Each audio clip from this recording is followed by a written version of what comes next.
16절에서 24절까지 한 절씩 교독하겠습니다. 제가 먼저 읽겠습니다. 이르시되 어떤 사람이 큰 잔치를 베풀고 많은 사람을 청하였더니 잔치할 시각에 그 청하였던 자들에게 종을 보내어 이르되 오소서 모든 것이 준비되었나이다 하매 다 일치하게 사양하여 한 사람은 이르되 나는 밭을 샀음에 아무래도 나가 보아야 하겠으니 청컨대 나를 양해하도록 하라 하고, 또 한 사람은 이르되 나는 소 5겨리를 샀음에 시험하러 가니 청컨대 나를 양해하도록 하라 하고, 또 한 사람은 이르되 나는 장가 들었으니 그러므로 가지 못하겠노라 하는지라. 종이 돌아와 주인에게 그대로 고하니 이에 집주인이 노하여 그 종들에게 이르되 빨리 시내 거리와 골목으로 나가서 가난한 자들과 몸 불편한 자들과 맹인들과 저는 자들을 데려오라 하니라. 종이 이르되 주인이여 명하신 대로 하였으되 아직도 자리가 있나이다. 주인이 종에게 이르되 길과 산 울타리 가로 나가서 사람을 강권하여 데려다가 내 집을 채우라. 다 같이요. 내가 너희에게 말하노니 전에 청하였던 그 사람들은 하나도 하였다 하시니라. 아멘. 기도하겠습니다. 하나님 아버지, 감사를 드립니다. 우리 사랑하는 성도들이 하나님의 은혜로 한 주간을 살면서 땀 흘리고 수고한 것에 귀한 열매를 하나님 앞에 드렸습니다. 주님을 사랑하는 마음과 또 주님을 섬기는 마음, 감사의 고백을 담아 귀한 예물을 드렸습니다. 모든 것이 하나님의 손으로부터 오며 하나님의 은혜임을 믿고 10의 1조를 드렸습니다. 청지기의 삶을 살며 청지기 예물을 드렸습니다. 1,000번제와 감사와 하나님을 향한 믿음의 예물을 드렸사오니 우리 성도들의 귀한 예물들을 기쁘게 연락하시고 성도들의 가정과 생업에 때를 따라 도우시는 은혜와 복을 주시옵소서. 오늘도 말씀을 전하는 종을 붙드시고 하나님의 말씀만 선포하게 하시며 우리 모든 성도들 성령님 도와주셔서 말씀을 듣는 귀를 열어 주시옵소서. 예수님 이름으로 기도하옵나이다. 아멘. 우리 옆에 있는 분에게 이렇게 축복하겠습니다. 오늘도 잘 오셨습니다. 승리하셨습니다. 독일의 반나치 운동가로 활동했고 또 루터교 목회자였던 마르틴 니밀러 목사님의 이야기입니다. 이분은 2차 세계대전 이후에 전쟁 책임 고백서라는 그런 고백서를 발표하게 되는데 이 고백서는 많은 논쟁을 일으키게 되었습니다. 그 당시 대부분의 사람들, 어떻게 보면 모든 사람들은 전쟁의 책임을 히틀러에게 돌렸습니다. 그런데 마르틴 니밀러 목사님은 전쟁 고백서에서 이렇게 말했습니다. 2차 세계대전의 책임은 독일 교회와 독일 그리스도인들에게 있다. 이 말을 들은 사람들은 더 비난하는 거죠. 이때 이 비난을 듣던 마르틴 니밀러 목사님이 이런 고백을 했습니다. 저는 그동안 7번의 같은 꿈을 꾸게 되었습니다. 저는 꿈속에서 주님의 심판대의 광경을 보게 되었습니다. 제 뒤에 있던 한 사람이 심판을 받으면서 이런 질문을 받게 되었습니다. 너는 왜 예수를 믿지 않았느냐? 그러자 그 사람이 이렇게 대답했습니다. 아무도 나에게 예수님을 믿으라고 하지 않았습니다.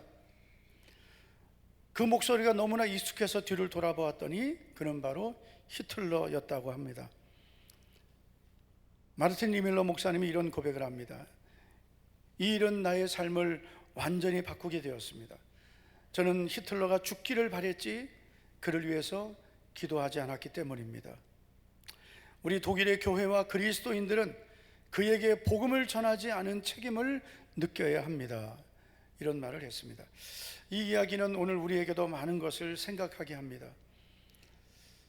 지금 여러분 우리가 살고 있는 이 시대, 이 사회의 문제를 보면서 정치인들이 문제라고 말하고 기업인들이 문제라고 말하고 또는 내 주변에 있는 사람들의 문제를 우리는 말할 수 있습니다.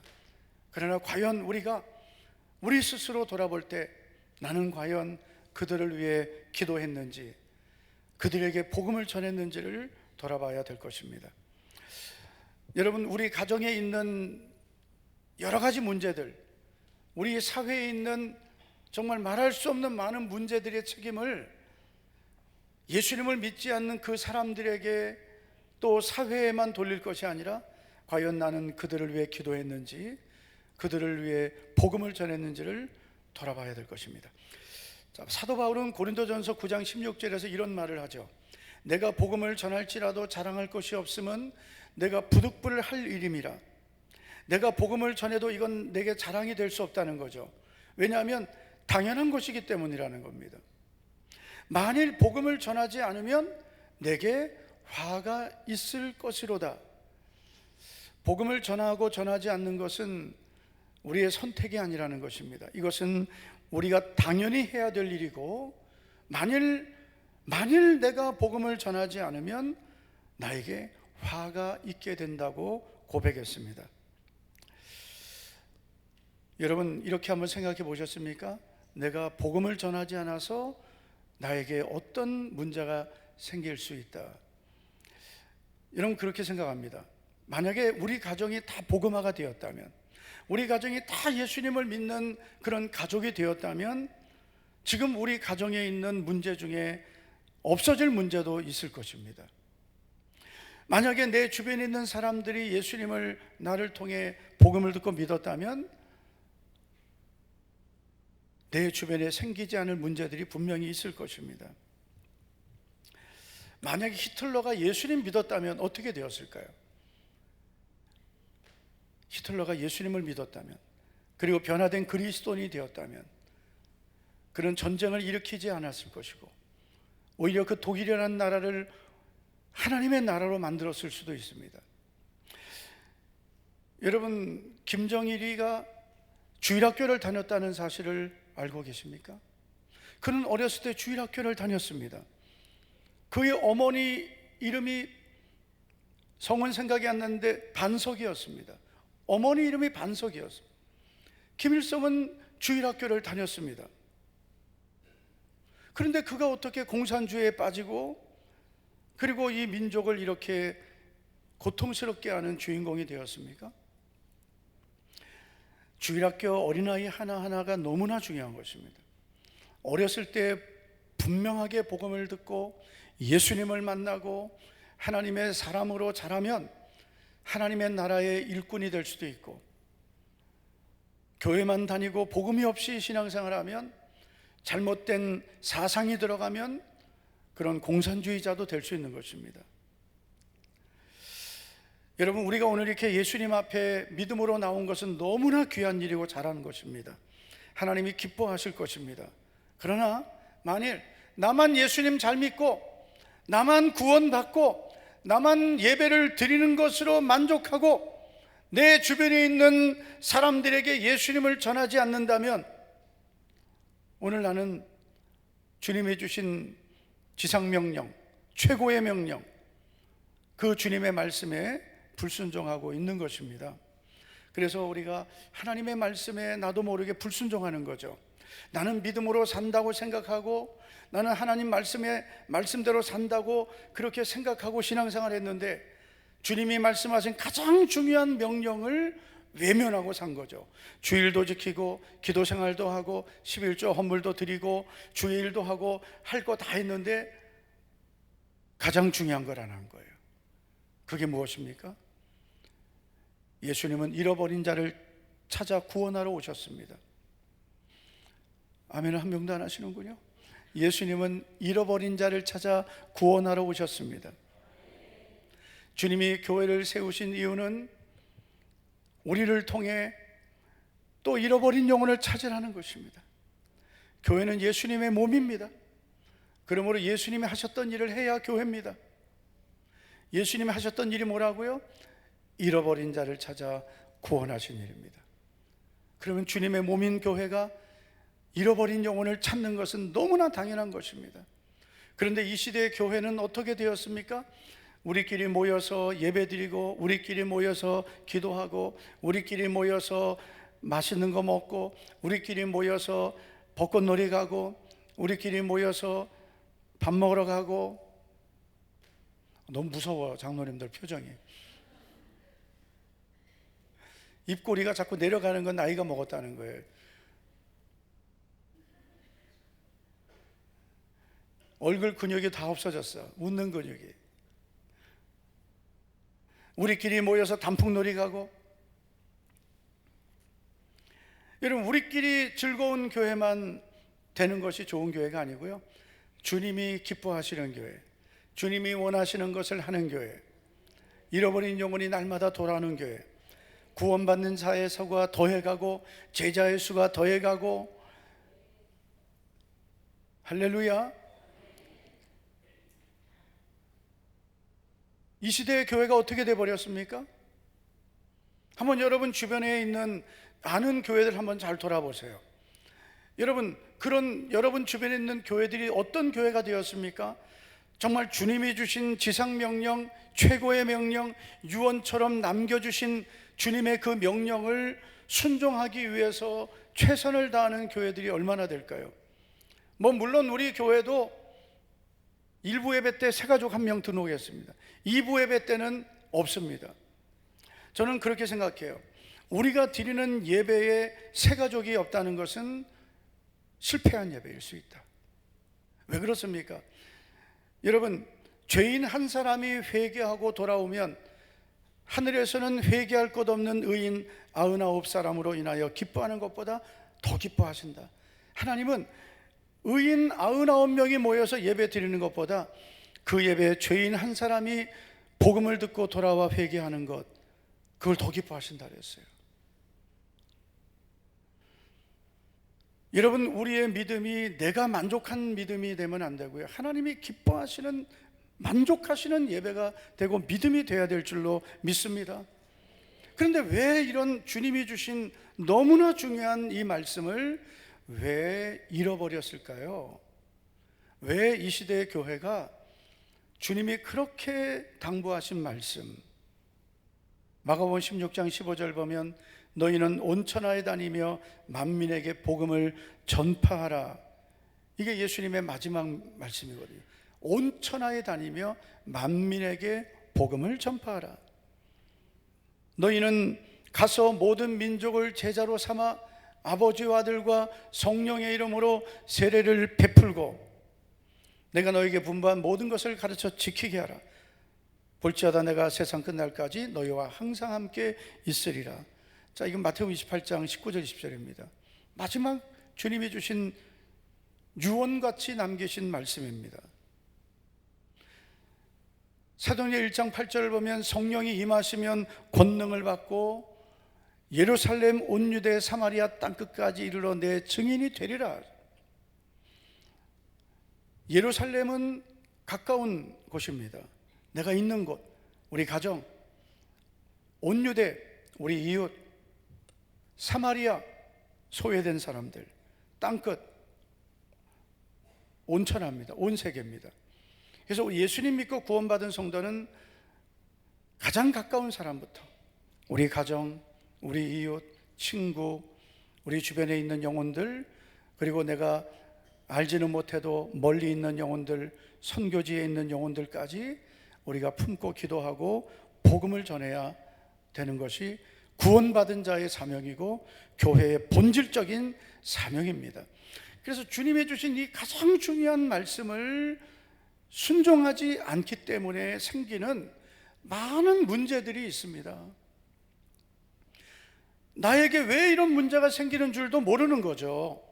교회에 왜 이런 문제가 생기는지도 모르는 거예요. 그냥 우리 교회는 원래부터 이렇게 하나가 안 되고 원래부터 우리 교회는 이렇게 갈등이 많고 이렇게 생각하는데 아닙니다, 여러분. 교회에 여러 가지 시험이 들어오고 문제가 들어오는 근본적인 원인은 해야 할 일을 안 했기 때문입니다. 여러분, 교회가 해야 할 일을 하고 주님이 주신 지상 명령을 소중히 여기면 갈등할 시간도 없고요, 싸울 틈도 없습니다. 아멘을 한 명도 안 해. 하여튼 오늘 아멘을 안 해도 저는 계속 말씀을 전하겠습니다. 듣든지 듣지 않든지. 바울이 디모데에게 말씀을 선포하라 그랬거든요. 이게 설교를 말하는 거거든요. 듣든지 안 듣든지 말씀을 선포하라 했어요. 근데 안 듣는 건 여러분 책임이에요. 저는 분명히 저는 전했습니다. 저는 분명히 전했어요. 에스겔 3장에 보면 하나님께서 에스겔에 이렇게 말씀하십니다. 인자야, 내가 너를 이스라엘 족속의 파수꾼으로 세웠으니 너는 내 입의 말을 듣고 나를 대신하여 그들을 깨우치라. 에스겔은 하나님이 파수꾼으로 세우신 사람입니다. 하나님이 그에게 말씀을 주시면서 너는 나를 대신하여 그들을 깨우치라 했어요.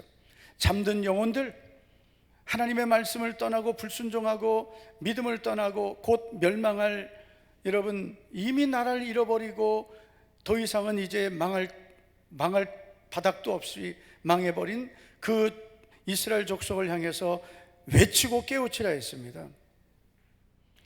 그러면서 에스겔에게 뭐라고 말씀하시냐면요, 에스겔아, 내가 너에게 준 말을 만약에 네가 전하지 않으면 내가 그들의 핏값은 너에게서 찾겠다 하셨어요. 그런데 네가 만약에 악인에게, 저 이스라엘 족속들에게 내가 준 말을 전했는데도 그들이 깨우치지 못하고 그들의 악한 행에서 돌이키지 아니하면 너는 네 생명을 보존하리라. 그래서 저는 이게 목회에 너무 중요하다고 생각해요. 성도들이 듣기 원하는 말씀만 전하는 것은 성도들에게도 복이 안 되고 설교자에게는 정말 치명적인 문제가 되어버립니다. 물론 강단에서는 성도들을 위로해야 되고 격려해야 되고 또 평강도 선포해야 되고 다 해야 됩니다. 그렇지만 때로는 하나님의 말씀으로 성도들을 깨우쳐야 되고 돌이키게 해야 되고, 할렐루야. 하나님께서 에스겔에게 말씀을 주시면서 너는 내 입의 말을 그들에게 전하되 그들에게 나를 대신하여 깨우치고 돌이키게 하라 했습니다. 깨닫게 해라. 그리고 돌이키게 해라. 얼마나 그 당시 이스라엘 족속들이 하나님 말씀을 안 들었는지, 여러분 에스겔이 하나님 말씀을 전하면서 너무나 힘들었어요. 하나님께서 에스겔에게 내가 그들 앞에서 너를 강하게 너를 만들어주겠다. 내 이 말을 금강석같이 강하게 하겠다 했어요. 그들의 얼굴이 굳고 아무리 뻣뻣해도 그들을 두려워하지 말라. 할렐루야. 아무리 성도들이 얼굴이 굳어버리고 안 듣고 그래도 두려워하지 말라. 왜 이 말씀을 하셨겠어요?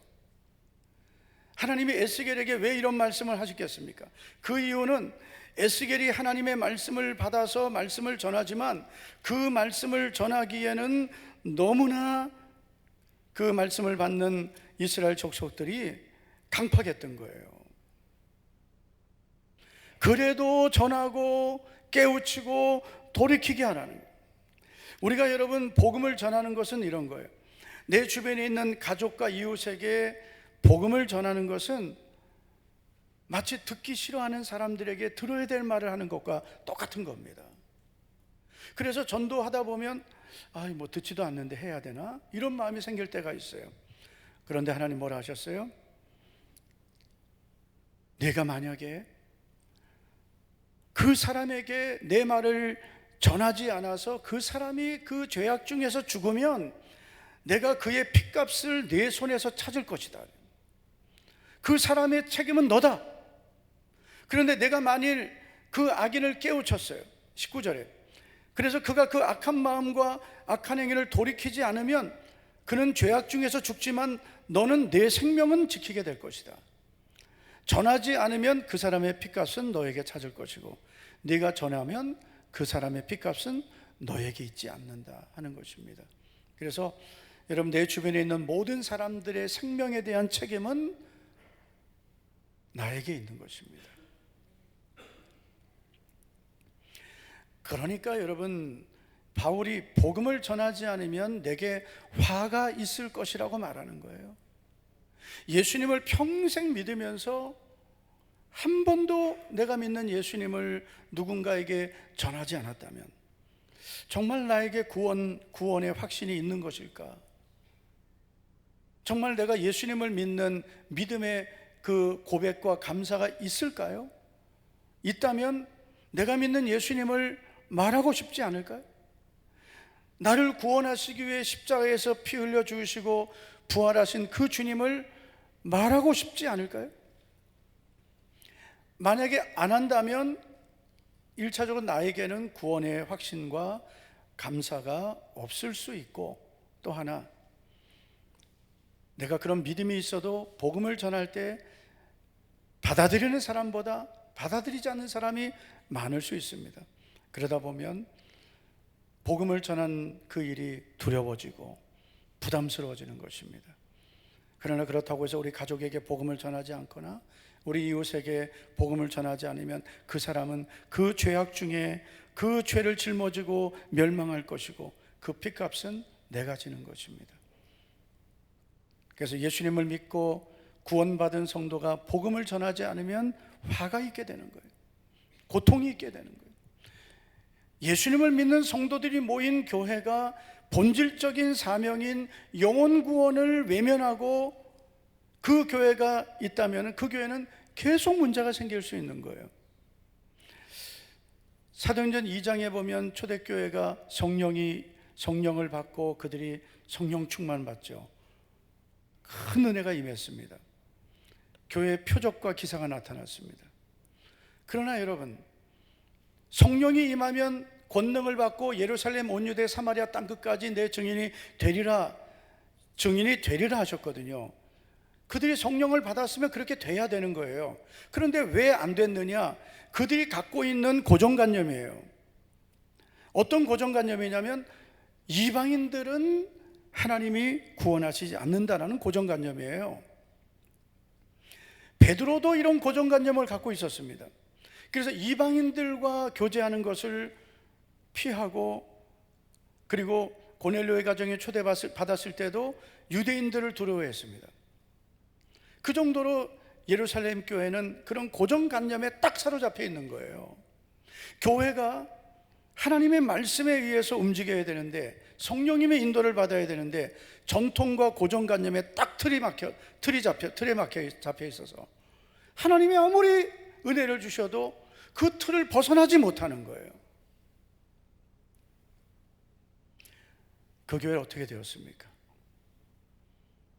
예루살렘에 큰 핍박이 일어났을 때 결국은 예루살렘 교회는 사도들 외에 다 흩어지게 되고, 흩어진 자들이 사마리아에까지 가서 복음을 전하게 됩니다. 그래서 여러분, 참 예루살렘 교회가 안타까운 건 뭐냐? 만약에 예루살렘 교회가 성령 받은 그 교회가 복음을 전했다면 그 교회는 위대한 교회가 되었을 거예요. 그런데 그 사명을 감당하지 못했기 때문에 하나님이 주신 그 세계 선교의 사명이 안디옥 교회로 넘어가게 되고, 그 안디옥 교회를 통해서 사도행전이 이어지는 것입니다. 여러분, 교회가 존재하는 목적은 복음을 위해서입니다. 믿습니까? 하나님이 나를 먼저 구원하신 이유는 나를 통해 또 다른 영혼을 구원하시는 겁니다. 나만 예수님 믿고 할렐루야 나 구원받았네, 너 구원받았네, 아닙니다. 내가 먼저 예수님 믿고 예수님 믿지 않는 내 부모, 형제, 내 자녀, 내 가족을 구원하고 내 이웃을 구원하고 우리가 살고 있는 이 대구를 복음화하고 민족과 열방을 향해서 복음을 전하는 그런 교회가 위대한 교회가 되는 거예요. 아무리 여러분 교회가 크고 성도들이 많아도 무리들처럼 모였다가 그냥 흩어져서 한 주 동안 복음이 없이 복음도 전하지 않는 그런 성도들만 모인 교회는 무능력한 교회입니다. 성도들이 모여서 예배드리고 한 주간을 또 믿음으로 살아가면서 어디에 가든지, 직장에 가든지 또는 가정에 있든지 사업을 하든지 무슨 일을 하든 내가 있는 곳에서 예수 그리스도의 증인이 되는 사람이 진정한 그리스도인이고, 그런 성도들이 모인 교회가 주님이 기뻐하시는 교회, 이 시대에 소망 있는 교회인 줄로 믿습니다. 오늘 본문은 예수님이 말씀하신 비유인데 이런 내용입니다. 어떤 사람이 큰 잔치를 열게 되었고 예정한 날이 되었을 때 사람들을 초청하게 됩니다. 잔치가 다 준비되었으니 이제 이 잔치에 초청된 사람들을 오게 하라 했습니다. 그런데 주인의 말을 들은 종이 초대받은 사람들이 가서 이제 잔치가 다 준비되었으니 오십시오 했더니 그들이 다 똑같이 이유를 대면서 갈 수 없다고 말하죠. 나는 밭을 샀다, 나는 소를 샀다, 나는 장가 들었다. 다 육신의 일입니다. 나는 못 간다는 거예요. 시간이 안 된다는 거예요. 바쁘다는 거예요. 할 일이 있다는 겁니다. 종이 주인에게 가서 이 사실을 다 말하니까 주인이 화가 났습니다. 이 유대인들의 관습은 잔치를 여는 사람은 초대받을 사람을 미리 약속을 받게 됩니다. 날짜와 시간을 정하고 초대를 하게 돼서 오겠다는 사람만큼만 잔치 자리를 준비하는데, 이 사람들은 이미 다 오겠다고 약속한 사람들이었습니다. 그런데 이제 와서 못 온다고 하는 것은 주인을 무시하는 행위였던 것입니다. 주인이 너무 화가 난 거예요. 그래서 이렇게 말하죠. 21절을 보면 종이 돌아와 주인에게 그대로 고하니 이에 집주인이 노하여 그 종에게 이르되 빨리 시내의 거리와 골목으로 나가서 가난한 자들과 몸 불편한 자들과 맹인들과 저는 자들을 데려오라. 자, 예수님의 이 말씀은 이런 의미예요. 먼저 초대받은 자들은 유대인들입니다. 유대인들은 먼저 택함 받은 자들이에요. 먼저 청함 받은 자들이에요. 그런데 이들은 예수님이 오셔도 영접하지 않았어요.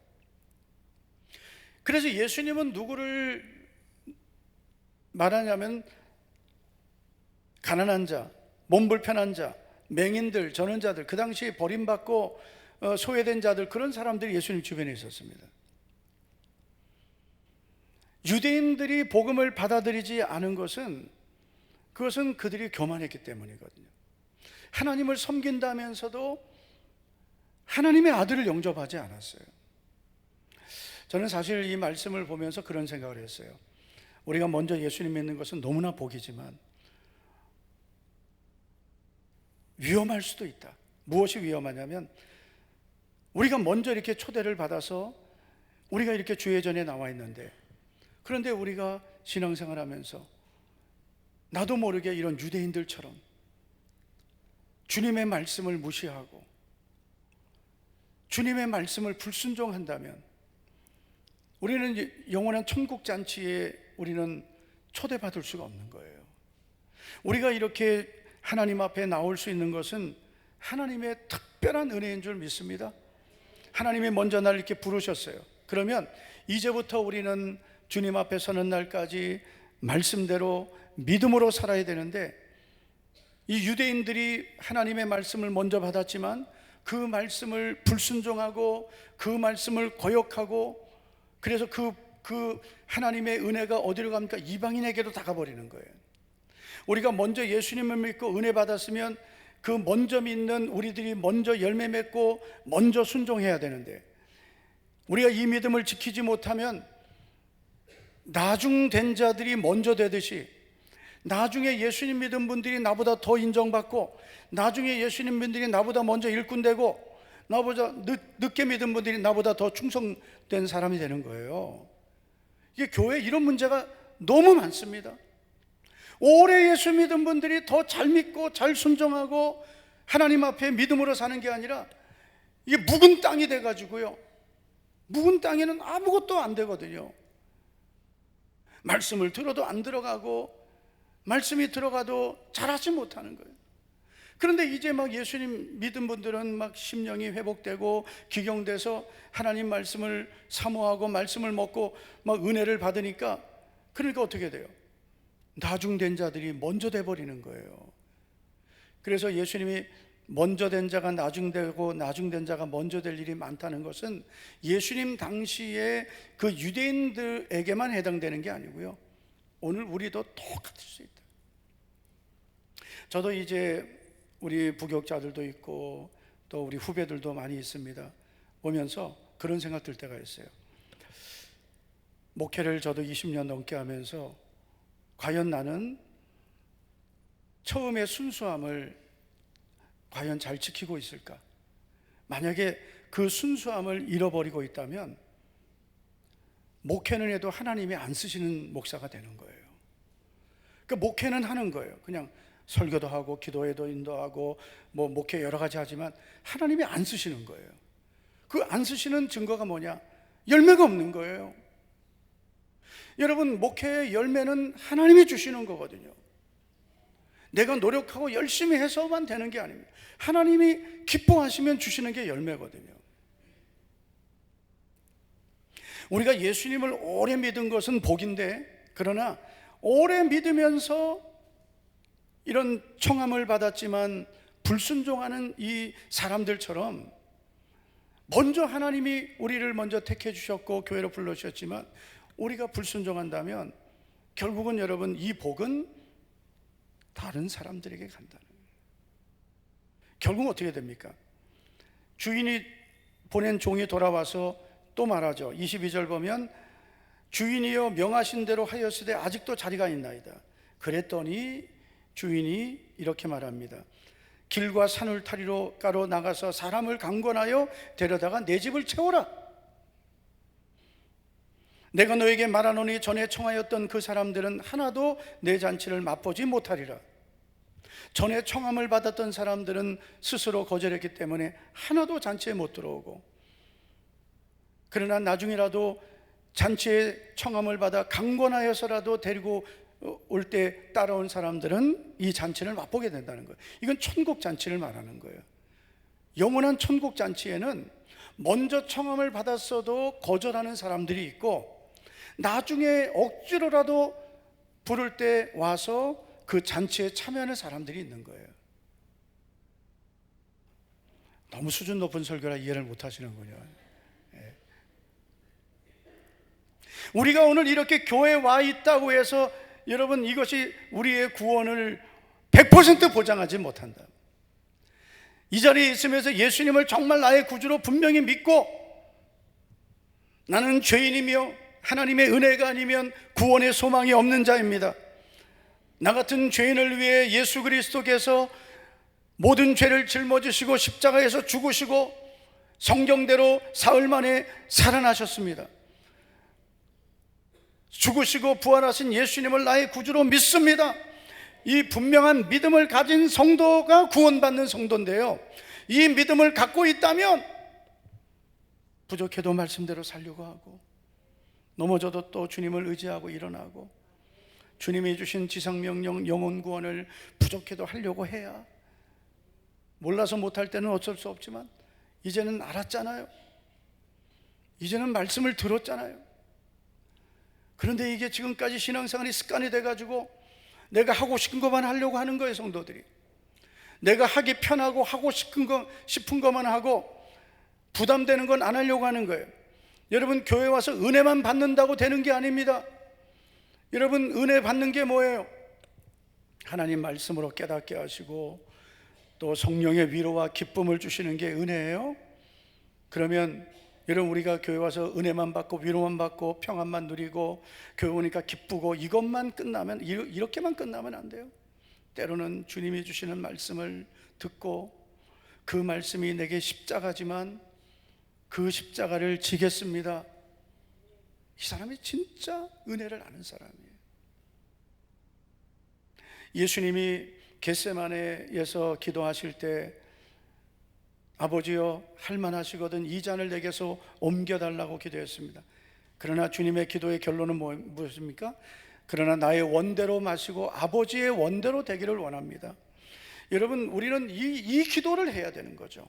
내가 원하는 것이 아니지만 하나님 아버지 원하시면 순종하겠습니다. 그 순종을 위해서 주님은 기도하신 거예요. 예수님도 순종을 위해 기도하셨는데, 여러분, 우리가 순종의 기도도 안 하고 어떻게 순종하겠어요? 저는 20년 넘게 전도 목회를 했습니다. 하나님이 가장 기뻐하시는 것은 영혼 구원이다. 우리 교회가 주님이 가장 기뻐하시는 교회가 되려면 영혼 구원하면 된다. 큰 교회가 되어야 되는 것은 아니다. 영혼 구원하자. 주님은 나를 구원하셨는데, 나를 구원하신 주님은 내가 복음의 증인 되기를 원하신다. 그래서 계속 이런 복음을 전하자고 외쳤습니다. 그런데 여러분, 성도들을 보면은 이 말씀을 듣고 순종하고 복음을 전하는 그런 성도들도 있지만, 그냥 듣고 말고 그런 성도들도 있습니다. 지난 20여 년 동안 순종하는 사람은 계속 순종하고 안 하는 사람은 계속 안 합니다. 저는 어떻게 합니까? 계속 전합니다. 왜 그렇습니까? 여러분, 우리가 말씀을 듣고 순종과 불순종은 내가 선택하는 겁니다. 하나님의 말씀을 듣고 그냥 오늘 말씀은 내가 지키기 어려워, 은혜 못 받죠. 여러분, 교회는 은혜만 받으려고 옵니까? 하나님께 영광 돌려야 되고, 어떤 말씀이든 그 말씀이 하나님의 말씀이라면 십자가라 할지라도 내가 짊어지겠습니다. 이게 믿음이죠. 성도들이 요즘에는 편한 것만 하고 쉬운 것만 하니, 그러니까 여러분, 교회가 어떻게 돼버렸습니까? 아무도 십자가를 안 지는 거죠. 복음을 짊어지고 살아야 될 그리스도인들이 복음을 짊어지지 않고 사는 거예요. 교회 안에 와서 그냥 예배드리고 은혜 받고, 여러분, 이렇게 신앙생활 하는 것은 어떻게 보면 우리가 초신자 신앙생활이에요. 우리가 이제 성장한 믿음이 되면 주님이 주신 주님의 사명을 우리가 짊어지게 되는 거예요. 그게 바로 영혼 구원입니다. 교회는 유람선이 아니에요. 우리끼리 모여서 그냥 배 타고 놀러 다니는 그런 유람선 같은 교회가 아니라, 교회는 구원선인 거예요. 물에 빠져 헤매는 자 한 영혼이라도 더 구원하기 위해서 위험을 무릅쓰고 거친 바다를 향해 나가는 구원선인 거예요. 교회가 유람선이 돼버리면 그 교회는 소망이 없는 겁니다. 모든 성도들이 이 유람선을 타고 몇 사람만 그 배에서 일하고, 대부분의 사람들은 마치 크루즈 여행하듯이 놀면서 쉬면서 신앙생활하는 교회는, 여러분, 그 교회는 소망이 없습니다. 모든 성도들이 자기가 할 일을 감당하면서 한 영혼이라도 더 구원하려고 하는 그런 교회가 소망 있는 교회입니다. 여러분, 주님은 우리에게 복음을 주시고 이 복음을 증거하라고 명령하셨습니다. 이 명령을 듣고 순종하는 교회가 마지막 때에 정말 끝까지 승리하는 교회가 되는 거예요. 그리고 그런 성도들이, 그 말씀에 순종하는 성도들이 마지막까지 자기 믿음을 지킬 수 있습니다. 저는 제가 청년 때 고등부 교사를 했습니다. 여러분, 지금도 그렇지만 예전에도 고등부 아이들은요 찌들어 있었어요. 제가 고3 학생 담임을 했는데 정말 불쌍한 애들이에요. 교회를 안 나오고 싶어도 안 나올 수 없는 아이들이에요. 왜냐하면 부모님들이 다 교회 직분자예요. 그런데 고3이지만은 그래도 예배 드리러 왔습니다. 예배만 딱 마치고 나면 이 아이들은 본당에서 교육관으로 가는 그 마당에서 정말 발이 안 보이게 도망갑니다. 정문은 딱 지키니까 교회 옆에 있는 담을 뛰어넘어서 옆집으로 도망가고, 그리고 분반 공부 안 한다고. 그럼 이런 아이들을 어떻게 해야 되겠어요? 이런 아이들을 어떻게 해야 이 아이들이 믿음의 아이들이 되겠습니까? 근데 결국은 이 아이들을 한 명씩 한 명씩 만나고 세워서 분반 공부를 시켰어요. 그리고 분반 공부를 이제 일반 교재로 안 하고 복음부터 시작했습니다. 그리고 이 아이들을 토요일마다 또 오게 해서 우리 중고등부 찬양대에 했습니다. 중고등부 찬양대 연습 끝나면은 이 아이들 데리고 가장 번화한 데 가서 전도했습니다. 전도하면서 애들이 완전히 변화됐어요. 이 아이들을 데리고 전도 현장에 나가서 전도하면서부터 이 아이들이 입이 열리고, 처음에는 부끄러워서 예수님 믿으라는 말도 못하고 전도지도 못 나눠주던 이 아이들이 입이 열리고 전도지를 나눠주고 예수님 믿으라고 하면서 이 아이들이 변화되기 시작했어요. 여러분, 우리가 누군가에게 예수님을 믿으라고 말하면 듣는 자도 복되지만 말하는 내가 더 복이에요. 할렐루야. 예수님을 믿으라는 말을 하는 내 입술이 복된 사람이 되는 거예요. 교회는 영혼 구원을 하는 곳입니다. 만약에 교회가 이 사명을 잃어버리면 그 교회는 없어도 되는 교회입니다. 왜냐하면 여러분, 교회는 많이 있는 거예요. 근데 우리 교회가 왜 존재해야 됩니까? 주님이 주신 지상명령 영혼 구원에 집중하는 교회가 되어야 하기 때문입니다. 할렐루야. 저는 우리 모든 성도님들이 하나님이 내게 주신 이 복음의 은혜를 나만 누리지 말고 예수님을 안 믿는 우리 가족들, 예수님을 믿지 않는 내 친구들, 내 이웃에게 증거할 수 있기를 바랍니다. 전도는 행사가 아닙니다. 전도는 프로그램이 아닙니다. 전도는 우리의 사명입니다. 어떤 집사님이 가까운 친구에게 이런 말을 들었다고 합니다. 친구야, 나는 네가 정말 좋다. 내가 너를 좋아하는 이유는 나를 귀찮게 하지 않아서야. 교회 다니는 다른 사람들은 자꾸 교회 가자고 귀찮게 하는데 너는 나를 귀찮게 하지 않아서 너무 좋다. 이 말을 들은 그 집사님이 충격을 받은 거예요. 내가 지금까지 얼마나 엉터리 신앙생활을 했으면 이런 말까지 듣나라는 생각을 하고 회개했다고 고백했습니다. 어떤 친구가 정말 좋은 친구입니까?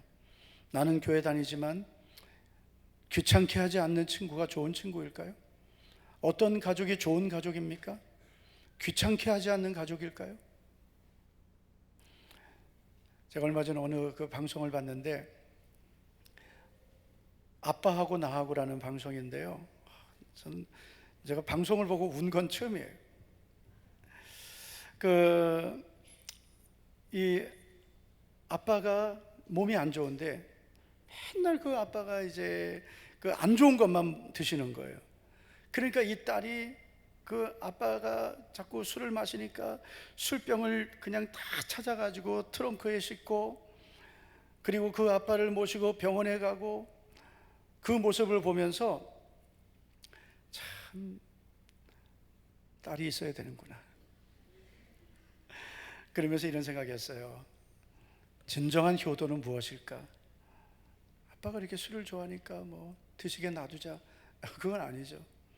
그 아빠의 몸에 대장에 용종이 18개인가 있는데 그거를 떼어내도, 또 그걸 떼어내야 되는데도 자꾸 술을 드시니까 그 딸이 아빠에게 화를 내면서 술병을 다 뺏어버리고, 예?